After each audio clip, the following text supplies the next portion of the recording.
Okay, everybody, welcome back to Shindo Kumate Strykerz. We're here at Dave Vieira's Brazilian Jiu-Jitsu School and Mixed Martial Arts School with Daniel Vieira, David's brother. Daniel, thanks for having us here today. Thanks guys for coming. Thank you. Now, you've got years of experience in fighting.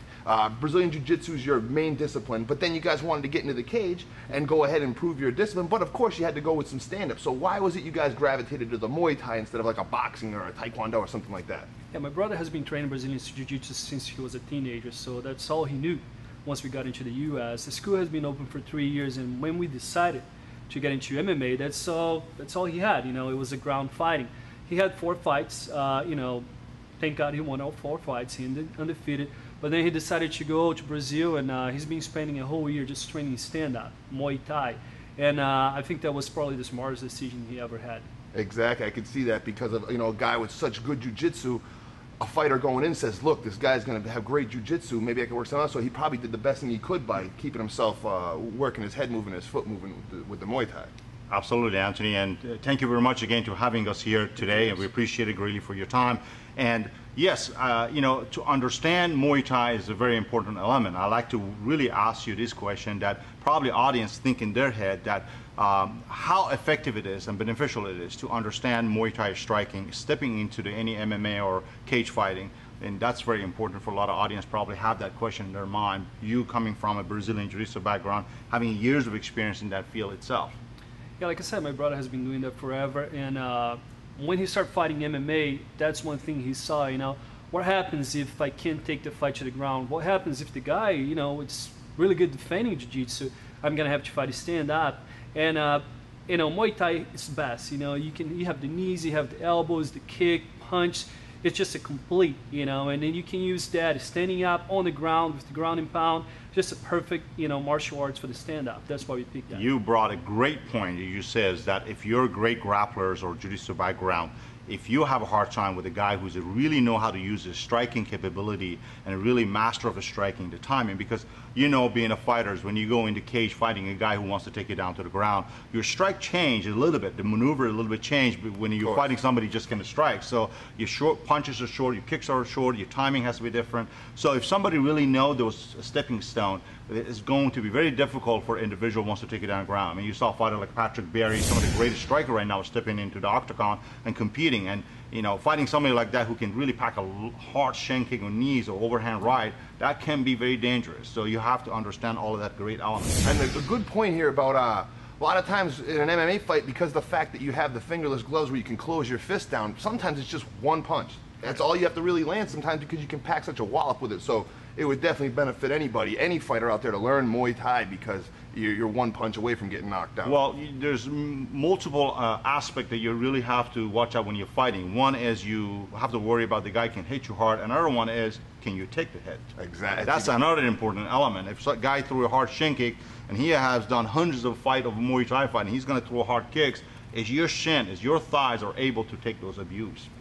Exactly. That's another element you have to really pay attention to. So now you're ready to do like a little bit of a demonstration right now, right? I'm going to play around with Ron, and he's a great fighter himself. He's been in the cage, done some Muay Thai, do some of the kicking, and then I'm going to throw a couple of kicks. I don't know if I still have the groove for it or not. Yeah, that groove, you probably throw kicks when you're 80. You'll be fine. Don't worry about it. So we got Big Ron stretching out in the cage right now. So let's go ahead and take a little step into the cage for a demonstration. Yes. Here we are in the cage right now. We got Ron. He's all stretched out, feeling nice and limber.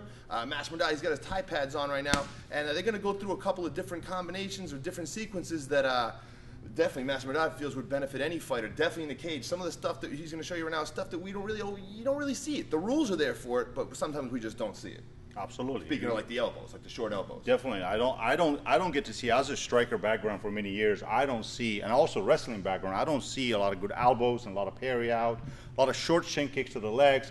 A lot of that is missing, and that comes sometimes because a lot of fighters don't have enough striking background or not experienced, not feeling confidence, because you have to bring confidence to the table. So we're going to have Ron do some punching and kicks, and you know, as I said, I'll jump in and do a couple of stuff. Sounds good to me. Let it rip. All right. Guys. You ready to roll? Yes, sir. All right. Give me just loosen up first through right, through kicks. Okay, give me harder right. Just right off your right. Go. Do it again, harder. Now give me a short right, short elbow. Finish it with a kick. Go. Again, go. One more. Go. Beautiful. Double that kick for me. Go. 1, 2, not bad. Good, good. Yeah, you get some power. So that's all the rip shot, face, elbow, all very dangerous. You know, that's, even though if you catch that kick, it's still a lot of power you're taking it. So it's very damaging. You know, one of the strike you were showing there was the right followed immediately by a right elbow. It's really a strike that you don't see much, and it's there. It's open. You can hit that. I've always learned in my life, double over very technique is very dangerous for a fighter to block, because you come, as he threw the hard right, he comes back again with a right elbow. That's a lot of elbow, a lot of damaging, especially for heavyweight like that. And then a couple of hard kicks. Everything is double. That's what damaged all the works. So I'm going to throw a couple of kicks, see if I still have the juice. You want to switch it up right now? Yeah, yeah. Put this gloves on, a couple of kicks, show some stuff on the cage, some of the stuff that I would do if I would fight in the cage. So we're going to do a little wardrobe change right here, and then we'll get into Mehrdad throwing some of his strikes. Now, some of the strikes that you like to talk about from the clinch. You can do so much damage from the clinch. Yeah. Especially in a cage. There's a big difference from a cage fight to a ring fight, because the ropes have space in between them and fighters can fall out of them, or sometimes the top rope is right at a guy's middle of his back. So if you're pushing the guy over it, he might fall over the ring rope. The cage, there's really nowhere to go. So you can use your weight, you can push a guy square into the fence and use that Muay Thai clinch to just inflict all sorts of damage. Go ahead. Absolutely. And show a little well, my perspective, you're fighting, you always have to picture that you're fighting somebody really good. So if I'm fighting somebody who's a very good grappler and wants to take me down, my strike will change normally when I fight somebody who's a very good striker or a Muay Thai fighter. So change, because if I do a long punch, long kicks, I'm wandering myself for a big catch. So everything becomes short and timings. So I'm going to fake a jab and I'm going to throw hard kicks to the body. So go.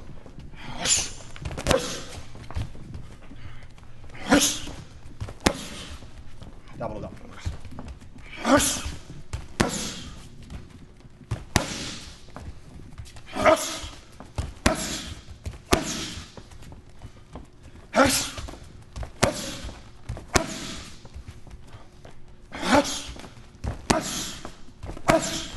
So that's some of my concepts. So let's say if I'm on a cage here, and he comes in from this position, strike. First thing I'm going to do, I'm going to come inside. From here, he wants to probably come inside, take me down. Okay, from this position right here, it's so benefit when you fingerless gloves, so much you can do where boxing gloves you cannot do. So from this position, I can kick to the legs. I can also from here push him out to the side. Right from here, kick him here. I can step back, boom. My back kick will finish the job. If you move away, I can show how much. It's a lot of power right here. Right to the body of a strong person right there can finish a lot of jobs. From this position, if you go back there again, short kicks. Then again, if I want to kick the guy, I'm not going to kick it from here because he can take me down. So hold the pads right here. So from here, I'm going to go move to the side. Hold my shin.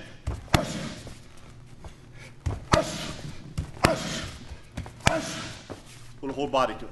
Now, what about from the clinch? When you have that clinch and you've got the guy pushed completely into the cage, some of the strikes that we don't see that would work so good are some of those uppercut elbows that we see here in Shindo Kumate, and of course, just stepping right back off and ripping that elbow as you're leaving. So from here, whatever, but he clinches with me right from here.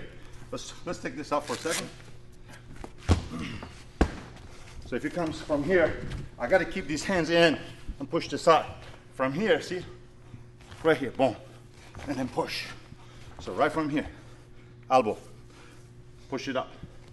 Kick to the legs. All of that element, you can use the elbow. Don't see that a lot. Everybody wants to go shoot for the legs, take down, which is fine. I, as a striker, I like to finish the fight with stand up. So from here, I can go boom. I can push. When I do a knee, a lot of people I see throw a knee like this. That's not a knee. I show it here because I don't want to do it on run. I don't do it this way. When I do a knee, I push all my body.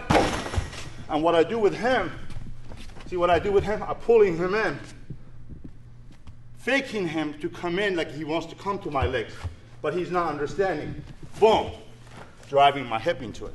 Very painful. As he coming in, I'm going in. So there's a lot of that tricks you have to learn, your timing change. Well, That was a pretty good demonstration right there for you guys. What we're gonna do is take a quick commercial break, and when we come back, we'll be wrapping up the show for you.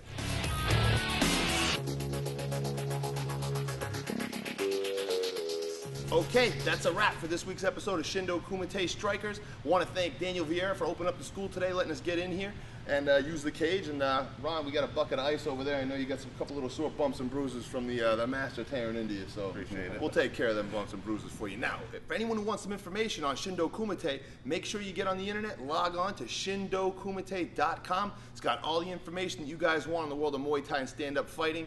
And while you're on there, make sure you get onto our mailing list so we can update you on upcoming events. Until next time, I'm urging you, stand up and fight another day. And remember, here at Shindo Kumate Strykerz, we don't tap out, We knock out.